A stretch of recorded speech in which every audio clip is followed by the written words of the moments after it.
You are listening to an MLGA Network podcast. Welcome back to Make Liberty Great Again. It's just me again this time, folks. I know, I'm sorry. I know you miss Phil. He misses you too. He talks about you every night as we're going to sleep in different beds because we're not together or anything. But yeah, it's just me today.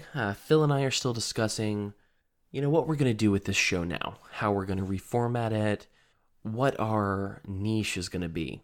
Because even though we've gone through 22 episodes so far, we haven't quite found it. We haven't quite found what we think will make you want to come back every week. We have some ideas, we're talking about them, and we'll be back with something that I think you're going to like. I think we found something. But I wanted to get started today with something a little more personal. I wanted to talk about my indoctrination into libertarianism. It all started one fateful day when I was on the YouTube, and I heard a speech from a man named Dr. Ron Paul. I know this is a story you've heard from a lot of people, but bear with me. This is my story. I get to tell it if I want to. The title of the speech was Imagine. And it shook me loose. I mean, I was raised by Reagan Republicans who liked Bush a little more than they should have. But yeah, that's where I came from. And this speech that I'm about to share with you, oh boy, it changed my mind. So strap in, listen to some lo-fi Ron Paul for a second, and then we're going to get to the meat of this episode. Imagine for a moment that somewhere in the middle of Texas there was a large foreign military base, say Chinese or Russian. Imagine that thousands of armed foreign troops were constantly patrolling American streets in military vehicles. Imagine they were here under the auspices of keeping us safe or promoting democracy or protecting their strategic interests.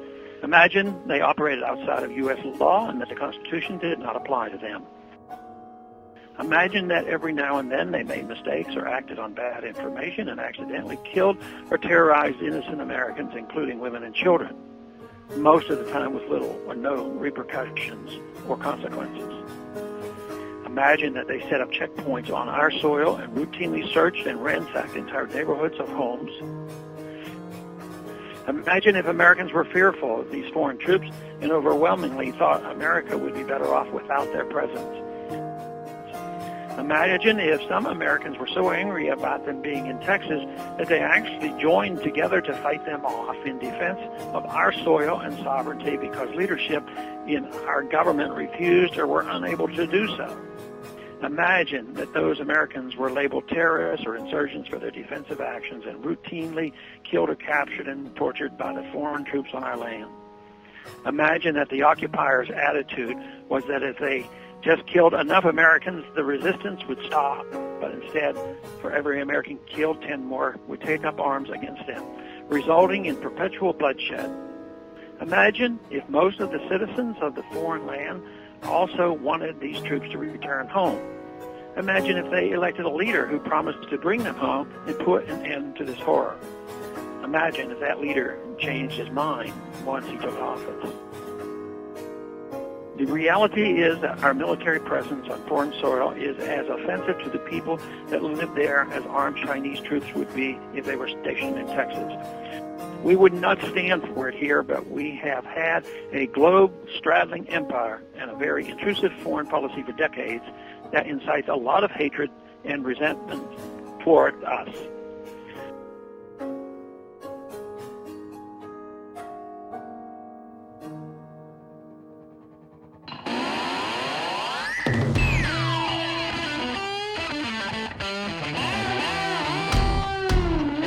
Welcome to Make Liberty Great Again, the best damn liberty podcast that you've never heard of. Phil and I will be your guides as we peer into the ridiculous reality of our society and our government. Let's get to it. All right. Gosh, I mean, that speech, man. It changed so much about the way I think. I mean, that started this slippery slope into the idea that you shouldn't hurt people or take their stuff, that you shouldn't bomb people because you want their oil or because you think you should save them for some reason. I don't know. But yeah, it got me started down this path. And hearing that again made me start thinking about where we are today. It made me start thinking about what would it be like today? What would it take for me to go down this same path today if I didn't have my Ron Paul moment? So I started thinking about the different candidates that we have fighting for the presidency this go round. Obviously, there's Donald Trump, who, I mean, he's a fantastic troll. He's wonderful to watch in that aspect, but in almost everything else, he's a nightmare. He's just, God, I get so tired of the policies. I mean, sometimes he pays lip service to us, but not often, and it always seems like there's some ulterior motive. But there's not really any of that on the other side. How many candidates are there for the Democratic nomination? 20? Ugh, God, it's painful to watch. But this person's going to go up against Trump, who's changed the way the game is played when it comes to the presidency, and it'll be entertaining. I'll be honest with you, hate politics, not going to vote, but I love the dog and pony show. And I love it because that's exactly what it is. If you've ever been to the airport, you've probably gone through the TSA. Luckily, I haven't had my balls groped there, but I think that the TSA is a really good analogy or metaphor, whatever word you want to use, for what's going on with politics and what's always gone on with politics since they started using the word "we the people" to brainwash us into thinking that the government was us instead of the state, the violent monopoly on violence that it really is. It's a lie. Just like the TSA. How many bombs have the TSA stopped? How many people have been saved by the TSA? I mean, I can't think of any. I mean, for God's sake, they didn't start checking shoes until someone actually got a bomb in their shoe. The TSA is there for one simple reason: security theater. They're there to make you feel safe, even though they have no bearing on that whatsoever. It's amazing. And I think that is really what's happening in Washington. It's really what's happening on these campaign trails. These are people who are trying to convince you that you have a voice. And even worse, that you're the government. And even worse, you're you're this state that takes your money, takes your time, tells you what you can or can't do. And God, it's none of their business, but they want you to feel like it's directly your business, that you're the one who's making these decisions. You're making the decisions that inconvenience you every day, that not only inconvenience you, there are people in jail because of decisions they want you to think that you made. It's a lie. It's a fabrication. It's, like I said, it's a dog and pony show. It's a circus that's meant to distract us from the real goings on. It's there to make you feel like you're part of something that you're not. That's why it exists. So I enjoy watching that, because I'm not going to vote for any of these losers. Every single one of these people that goes up there, they're trying for something. They are doing something so that they can take a little more control of your life. So they can tell you what sort of wage you can ask for. Because I'll be damned if $10 isn't better than nothing when a company is like, no, I have to pay you $15, and unfortunately, you're not worth that. You should be able to say, no, I'll take 10. 10 will work. That can get me where I'm going. I can learn, and then we can talk about 15 later. We can talk about 20 later. God, I haven't worked for minimum wage. Oh, man. What, 15, 16 years? I mean, I worked at Walmart, for God's sake, when I was 16 years old. And they didn't even start me at minimum wage, which was $6.25 then. They started me at $7.40. So, I mean, when you hear that garbage about people making minimum wage and Walmart, I mean, it's just not the facts. I don't know who's getting paid minimum wage at Walmart, but it wasn't the 16-year-old kid with no experience. And that says something. But, like I said, I've been looking at these clowns, these losers, these These morons who think that they can control our lives, who think that they can get into the position where they can be the one person who can control the lives and destinies of 300 plus million people. It's insane. And my God, if they could just stop beating the war drums for a minute, that would be fantastic. The truth is, the most important, by far, the most important issue that we need to deal with, that we as libertarians think about, is war. It's all of the dead children that our stolen money has been used to create. I mean, I don't know how something could be more important than this.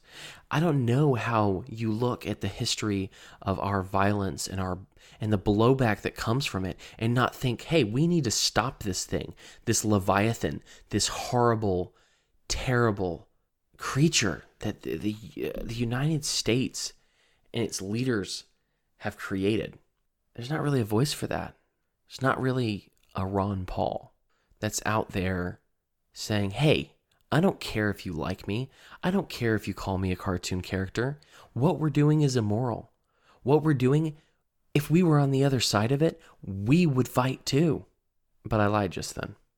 There is actually someone who's starting to go that way, who's acting like that. And that's that really hot chick from Hawaii named Tulsi Gabbard.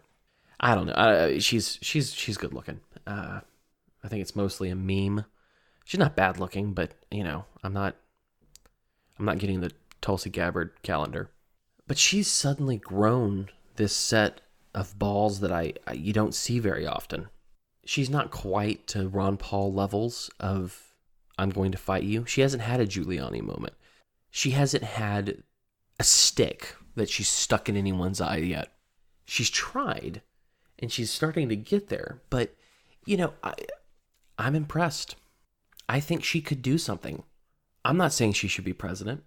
Every other one of her policies is absolute horseshit. But this is pretty good.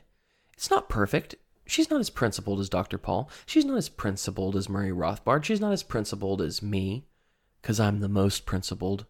If Dave Smith can be the most consistent, I'm sure I could be the most principled, right? Can I claim that? No? All right. But yeah, no, she's doing a good job. She's starting to kind of mix things up. She's starting to act like this is an important topic. And she's been pretty good on this for a while. But I'm starting to see something. I'm starting to see that if she just took this chance, this moment could become her Ron Paul moment. And by God, if she didn't get close recently. She called Hillary Clinton the queen of the warmongers. I can't tell you how wonderful that was to hear, because you know it. You've wanted to hear that. Donald Trump kind of alluding to it was one thing, but hearing an anarchist say it is one thing, but hearing someone from the Democratic Party call Queen Hillary the queen of the warmongers, holy cow, that's something I could get behind. But I was thinking, like I said, what would it take at this moment in time, had I not had my Ron Paul moment, to start moving me in that direction? To start making me think, hey, you know what? What we've done here, what we're doing, and I say we, and that's just an old habit that needs to die. Take that we shit back to the Soviet Union. But what the American government needs to do is stop killing people. We need to stop toppling dictators. We need to stop doing these things. And I want to hear more of that. Do you know how excited that makes me? I'm rambling. But what I wanted to say is, this morning I started thinking about it. I started thinking, what would a Tulsi Gabbard speech sound like that would start to change people's minds? What would be the speech that would make me think twice? At that point, I wasn't a libertarian. Well, I kind of was. I just didn't know it. But what do you say to the Democrats? What do you say to the progressives? What do you say to the Republicans that aren't in love with Trump? What do you say to make people stop and think maybe, just maybe, we're doing something wrong? Maybe something needs to change. So I wrote it. I spent this morning writing a speech for Tulsi Gabbard. Writing the speech that I would like to hear Tulsi give. Now, I'm not saying that this is a speech for anarchists. I'm not saying that this is a speech even for the mainline weak-kneed libertarians that we all know. This is a speech that I wrote for those who aren't convinced yet. If you're listening to this, you're convinced, man. Yeah, I mean, why would you listen to me if you weren't? But there are people out there who aren't. There are Democrats out there who aren't. This is for them. So you're going to hear some statist language. You're going to hear some language in here that I wouldn't use typically. But just sit back. Imagine that I'm a sexy surfer woman from Hawaii who's running for president as I share the speech that I think that Tulsi Gabbard should give. So here it is. My fellow Americans, in September of 2001, I was 20 years old. Like all of you, I wasn't ready for the carnage that I saw that morning. I was frightened. I was scared. But more than anything else, I was angry. And I wasn't even angry. I was enraged. Someone over 6,000 miles away had decided to destroy our great nation. They didn't use nuclear bombs, and they didn't carpet bomb the White House. They hijacked passenger jets and ran them into two of our most monumental and incredible demonstrations of American will. They killed thousands of our people in a moment. They went after civilians instead of our leaders. They came after us. They came after you. Of course I was enraged. I was pissed. I had to do something. That's why I joined our brave brothers and sisters in the armed forces. I had to stop this from happening again. I had to find a way to avenge the friends and family that we lost to those that would do us harm, to those that wanted to ensure our destruction. I know that many of you felt this way. I know that many of you felt the righteous anger that comes from something so monstrous, so devastating, so evil. I am with you. I was you. I am you. We had to do something. The administration at that time won their ticket on a promise to end nation building. They won by telling the American public that we would no longer topple dictators and install new ones to bend to our will. But that attack opened a door for them to break that promise. It gave them the opportunity to renege on a promise against regime change. We entered into combat in a country that we'd not declared war on. We began an immoral, ill-thought-out, and an unconstitutional war with Afghanistan. This is a war that we are still fighting and still losing to this day. Shortly after that, with an open ticket signed by the American Congress and by many that are fighting me for the Democratic nomination today, George W. Bush and Dick Cheney began another war with another country that we had no business being in, much less dictating the inner workings of their government. The war in Iraq was a war built on lies told by men who also told us that we were doing the right thing. They told us that Saddam Hussein was an awful dictator and that we had to save his people and his land from his terrible reign. Saddam Hussein was a brutal dictator. He didn't deserve his office, and the people didn't deserve his reign. But the Iraqi people deserved better than what we gave them, which was blood and fire and death. But it didn't stop there. It didn't stop with Al-Qaeda. It didn't stop with the Taliban. It didn't stop with Saddam. It didn't stop with Bush. It didn't stop with Obama. It didn't stop with Hillary. It didn't stop with Trump. It has been 18 years, and it still hasn't stopped. As Americans, we were told not to listen to our enemies. We were told that Al-Qaeda's reasons for the 9/11 attacks were inconsequential. We were told that they killed scores of our people because they hated our freedom. We were told these things so that we would stop thinking, stop questioning, stop pondering why someone would come after us like that, why a majority of these men would leave their homes and families in Saudi Arabia to come and perpetuate a suicide bombing of that magnitude on our soil. I don't know about you, but I've always been told to know my enemy. How better to fight them or stave off attacks than to understand their motives, their strategy, and most importantly, how they think. Al-Qaeda had several stated reasons for the attacks. American immorality and support of Israel were among them. But I want to draw your attention to some reasons that you may not know about. In 1990, after Iraq's invasion of Kuwait, the UN and the US imposed economic sanctions against Iraq. This full embargo kept food, medical supplies, and other humanitarian necessities from the people of Iraq. More importantly to our attackers was that these things were kept from children. Osama bin Laden called it the greatest mass slaughter of children that mankind has ever known. The body count from these actions have reportedly exceeded 1 million people. They also protested against U.S. troops stationed in Saudi Arabia. You have to wonder what we would do in that situation. How would Americans respond if food and medical supplies couldn't come into the country?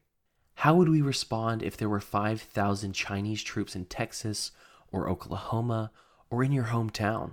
Would we climb into passenger jets and kill civilians? No, that's not our way. But for the past 18 years, our government has been doing so on our behalf, not with passenger jets, but with drones, not with hijackings, but with coordinated sanctions and dismantling societies one at a time while rebel factions with a lust for power vie to be the newest dictator of their country. We create dictatorships or leave vacuums where the truly despicable take residence and impose their power on others. Without the U.S. foreign policy of the past 30 years, ISIS would never have taken power. 1,833 U.S. military personnel wouldn't have died in Afghanistan. 3,836 men would never have gone to Iraq in the first place, and they certainly wouldn't have died there. You can blame Al-Qaeda for the deaths in that day in September of 2001, but we didn't have to go to Afghanistan. We didn't have to go to Iraq. Those boys didn't have to die. They could still be with us, breathing, living, raising families. Instead, they died on the altar of regime change. They died in service to a lie. This is absolutely unacceptable. We cannot continue this. We can't keep bombing places into the Middle Ages or threatening to turn the desert into glass. Every dead child, every dead woman, every dead man, and every bit of collateral damage at the command of our leaders creates a new insurgent, a new insurgency, a new threat. Every toppled dictator gives way to a new bloodthirsty tyrant or a new caliphate swinging a sword at the necks of the innocent. Without our interventions and without our proxy wars for unfortunate alliances, there would be less suffering in the world. Cholera wouldn't thrive in destruction in Yemen. ISIS wouldn't have taken over Iraq. There wouldn't be an active slave trade in Libya.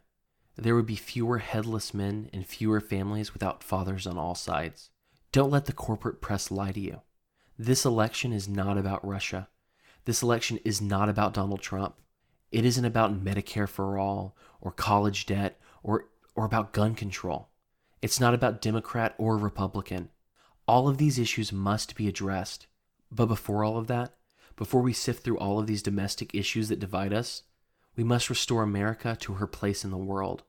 We must renew the sense of morality and dignity that this great nation once possessed. We need to throw away the bindings of the mistakes of our past. We must stop these regime change wars. We must stop the killing in the name of altruism.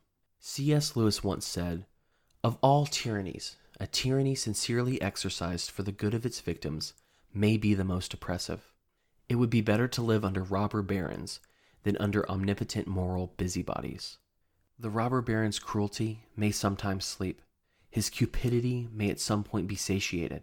But those who torment us for our own good will torment us without end, for they do so with the approval of their own conscience. We have tormented the people of the Middle East for their own good and with the approval of our conscience for decades, and we have left nothing but suffering. We have given jihadists the fuel needed to create a new jihad with each bomb, with each bullet, and with each intervention. The time has come to change the world for the better. The time has come to remove ourselves from the destruction of the Middle East and subsequently our own nation. We are a people better than this. We are a people of peace. We have claimed to be the city on the hill. It's finally time that we start acting like it. Thank you, and God bless America." So yeah, that's the speech that I'd like to hear Tulsi give. I don't think she'll be president. I don't think she'll get nominated. I don't think that if she became president that she would do anything so spectacular and beautiful and good that it would be worth voting for her. I think she'd hurt a lot of people just like everyone else who's running. But I'd love for her to give this speech. I'd love for her to keep doing what she's doing right now. I'd love for her to be the last person in that nomination process before Elizabeth Warren gets the nomination. That's what I'd like to see. I'd like to see people be a little bit more aware of what we do in the world, of what our government does to people, of the pain in Yemen, of the pain in Syria, the pain in Iraq, Afghanistan, you name it.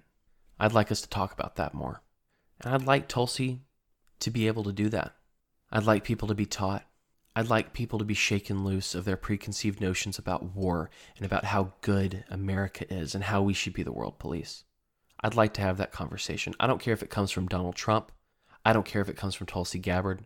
I don't care who it comes from. I want the conversation to be had. I want to be able to take their sound bites and use them to convince people that we should stop killing people. That's what I'd like to see. So there you go. There you have it. I hope you enjoyed that. I hope that Tulsi Gabbard hears this. I hope that we can change things.